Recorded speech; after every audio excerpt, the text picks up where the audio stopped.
मित्रांनो, मी तुषार मित्रांनो, आदिवासी मराठी कॉर्नर या यूट्यूब चॅनलवरती पुन्हा एकदा स्वागत.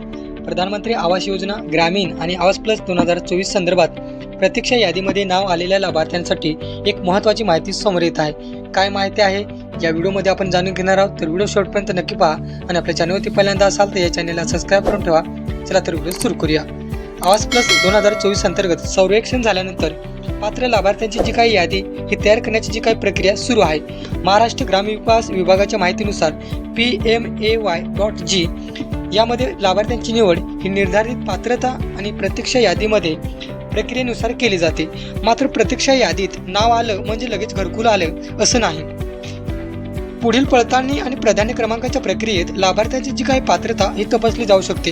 आता यामध्ये काही महत्त्वाचे पात्रता किंवा निकष त्यांनी लावलेले आहेत. अधिकृत PMAY.G पात्रता प्रश्नावलीनुसार कुटुंबाकडे पक्के घर आहे का, त्यानंतर मोटारयुक्त 3 किंवा 4 चाकी वाहने आहेत का, यांत्रिक कृषी उपकरण आहे का, 50,000 किंवा त्यापेक्षा जास्त मर्यादेचे किमान किंवा किसान क्रेडिट कार्ड आहे का, त्याबरोबर कुटुंबातील सदस्य सरकारी कर्मचारी आहेत का, तसेच कुटुंबाचे कोणाचे मासिक उत्पन्न 15,000पेक्षा जास्त आहे का याची तपासणी केली जाऊ शकते. याशिवाय आयकर किंवा व्यावसायिक कर भरणे आणि संचित किंवा असंचित जमिनीची मर्यादा यांचाही विचार केला जाऊ शकतो. आता अधिकृत प्रश्नावलीमध्ये संचित जमीन 2.5 एकरपेक्षा जास्त किंवा असंचित जमीन 5 एकरपेक्षा जास्त असल्यास पात्रतेवर परिणाम करणारा निकष हा दिलेला आहे. त्यामुळे प्रतीक्षा यादीत नाव आलेल्या लाभार्थ्यांनी आपली माहिती पुन्हा एकदा तपासणे अत्यंत आवश्यक आहे.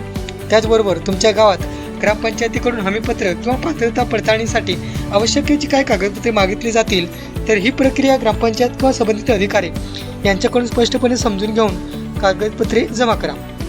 विशेष Aadhaar card, bank passbook, ration card किंवा इतर कागदपत्र मागितली असल्यास याची आवश्यकता स्थानिक कार्यालयाकडून निश्चित करून घ्या. आणि त्यासोबतच आणखीन एक महत्त्वाचा प्रश्न म्हणजे एका कुटुंबातील एकापेक्षा जास्त व्यक्तींची जर नावे त्या यादीत आली असतील तर प्रत्येकाला स्वतंत्र घरकुल मिळेल का, याचे उत्तर केवळ यादीत नाव आहे की नाही यावर ठरत आहे. त्यामुळे कुटुंबाची पात्रता, पूर्वी कुटुंबाचा जो काही लाभ घेतला आहे की नाही आणि संबंधित योजनेच्या निकषानुसार लाभार्थी पात्रता आहे का नाही याची पहिले पडताळणी करून घ्या. आणि त्यानंतर म्हणूनच यादीत नाव घरकुल निश्चित असे समजून घेऊ नका. तर तुमच्या गावातील अंतिम प्रक्रिया, कागदपत्रांची आवश्यकता आणि प्राधान्य क्रमांकाबाबत ग्रामपंचायत कार्यालय किंवा संबंधित अधिकारी किंवा संबंधित जी काही ग्रामविकास अधिकाऱ्यांकडून अधिकृत माहिती ही नक्की तपासून घ्या. आणि ही माहिती जास्तीत जास्त घरकुल लाभार्थ्यांपर्यंत पोहोचवा. आणि अशाच महत्त्वाच्या अपडेट्ससाठी आदिवासी मराठी कॉर्नर या यूट्यूब चॅनलला सबस्क्राईब करा आणि बेल आयकॉन दाबायला विसरू नका. धन्यवाद.